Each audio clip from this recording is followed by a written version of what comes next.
Bonjour à tous et bienvenue dans ce nouvel épisode de Vivez la Vendée.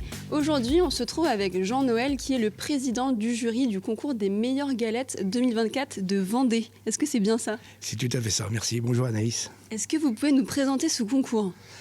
Ce concours, forcément, il est annuel. Donc aujourd'hui, tous les participants sont les artisans boulangers de Vendée. Et le concours, il y a 4 catégories. Il y a la meilleure galette des rois frangipane, meilleure galette des rois originale, avec un thème bien précis, en l'occurrence cette année fruits rouges, la meilleure galette des rois briochée et la meilleure galette des rois briochée aux fruits. Donc il y a 4 catégories de galettes pour cette année. Là, on est dans vos locaux. Est-ce que ce matin, c'était un peu l'effervescence avec tous les artisans qui ont déposé leurs galettes? Tout à fait. Donc là, vous êtes dans les locaux de la Fédération de la boulangerie, qui est la maison des boulangers de Vendée. Et ce matin, depuis 9h30, tous les boulangers arrivent avec leurs petits colis remplis de galettes, et donc qui ont été mis de manière très très stricte par des bénévoles pour participer de la manière la plus neutre à ce concours-là. Donc aujourd'hui, on a vu plein de boulangers arriver avec des galettes. Et donc là, on est l'après-midi. Qu'est-ce qui se passe alors? Alors l'après-midi, il y a des membres du jury qui ont été nommés. Souvent, alors dans les membres du jury, il y a des professionnels, il y a des gens qui travaillent avec des boulangers, donc des professionnels qui vivent dans le milieu de la boulangerie, et il y a aussi des consommateurs lambda, parce qu'il faut qu'on ait tous les goûts afin de définir une neutralité exemplaire, quoi. C'est surtout ça le plus important. Alors, quels sont les critères justement pour savoir quelle est la meilleure galette? Est-ce qu'il y a des petits secrets comme ça? Alors, quels sont les critères? D'abord, vous avez un critère visuel, ce qui est très important. Quand vous regardez une galette, si elle vous plaît avec les yeux, déjà, vous avez plus envie de l'acheter. Donc ça, il y a quand même un critère qui est important. Il y a des critères qui sont différents si vous avez une briochée ou une feuilletée. Ça, c'est sûr, le moelleux de la briochée, vous ne le retrouvez pas dans la feuilletée. Donc, tous ces critères-là, si vous avez un feuilletage plus fin, plus croustillant, ça, c'est important. Et puis pour la briochée, ce qui est important, c'est quand même le moelleux. Pour le concours de la briochée aux fruits, forcément, c'est le rajout des fruits, le goût et le décor, parce qu'il y a un décor qui est vraiment très très sympathique maintenant sur les briochées, les galettes briochées. Et puis le dernier concours qui est juste ici, là, ça c'est les galettes originales. Donc là, libre cours à l'imagination des boulangers. Le thème précis est les fruits d'automne cette année. Donc à base de fruits d'automne, les boulangers ont dû confectionner des galettes. Et là, libre cours à l'ingéniosité des boulangers afin qu'ils réalisent une excellente galette originale. Les fruits d'automne, c'est-à-dire? Fruits d'automne, vous pouvez avoir noisettes, amandes, châtaignes, enfin vous voyez bien un peu tous les fruits d'automne, un peu de mandarine aussi, orange, voilà.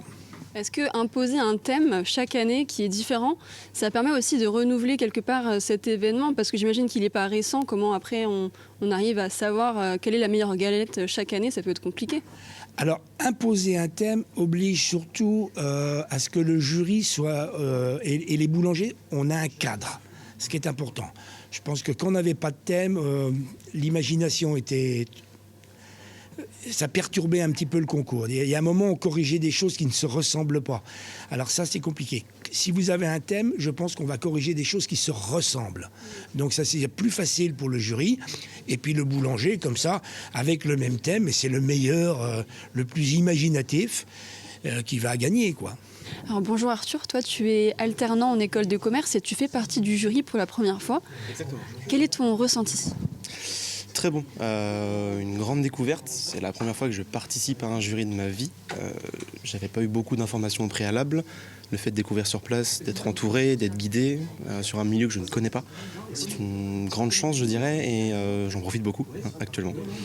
Pourquoi tu as accepté de participer à cet événement dans le sens où en termes de légitimité, tu t'es pas posé des questions par rapport à un jury qui s'y connaît vraiment? Toi, comment tu t'es senti? Je me suis d'abord dit, toute occasion est bonne à prendre, c'est plutôt comment je le vois. En effet, il y en a des professionnels sur le terrain, aux membres du jury, je me sens pas forcément légitime par rapport à eux, mais Ma parole compte, mon avis compte, d'un peut-être avis extérieur, d'un consommateur lambda qui pourrait rentrer dans une boulangerie-pâtisserie. Donc j'ai pas eu de problème là-dessus et je me suis dit qu'au contraire, ça serait une vraie chance déjà d'accepter la proposition de mon école, de leur rendre un peu la fierté et c'est aussi un engagement de eux envers moi. Je me suis dit que ça serait quand même très reconnaissant de ma personne d'accepter. Donc moi j'ai sauté sur l'occasion sans aucun problème. La galette, est-ce que c'est une viennoiserie qui est toujours autant prisée par les Vendéens, par les Français ? Oui, c'est vraiment un événement très important. Je peux vous dire que le mois de janvier, économiquement parlant, pour les boulangers, est très intéressant parce qu'on mange beaucoup de galettes. C'est un moment de partage, c'est un moment de convivialité. On aime partager la fève. On a tous été enfants à se cacher sous la table pour avoir la fève et avoir la couronne surtout. Donc c'est toujours un très bon moment. Je pense qu'il est important. Et puis nous, en Vendée, il y a des régions qui n'ont que la frangipane, il y a des régions qui n'ont que la briochée. En Vendée, on a les deux, étant donné que la Vendée est une terre de brioche, donc on a les deux, on a la frangipane et la brioche. Mais c'est très très important de ce moment-là. Le moment de janvier est un moment de partage important. Et je pense qu'une bonne poudre d'amande, des bons œufs, du bon beurre, c'est important. Le beurre dans la galette frangipane est très très important. Et la poudre d'amande. Donc je pense que si le boulanger fait le choix de choisir d'excellentes matières premières, son résultat final devrait être positif. Il y a 49 galettes au total, ça veut dire que vous les goûtez une par une. Est-ce que c'est pas compliqué pour vous dans votre estomac là? Non, dans l'estomac, on bouffe des petites parts, mais après il y a plein de critères qu'on essaie d'évaluer au mieux, dont le goût, mais donc on va toutes les goûter, oui. Et vous n'êtes pas écœuré à la fin de la journée? On prend notre temps, ça va, puis on aime ça. Alors quelle est la suite après ce concours aujourd'hui? Eh bien, quand le concours va être terminé, il va y avoir la proclamation des résultats.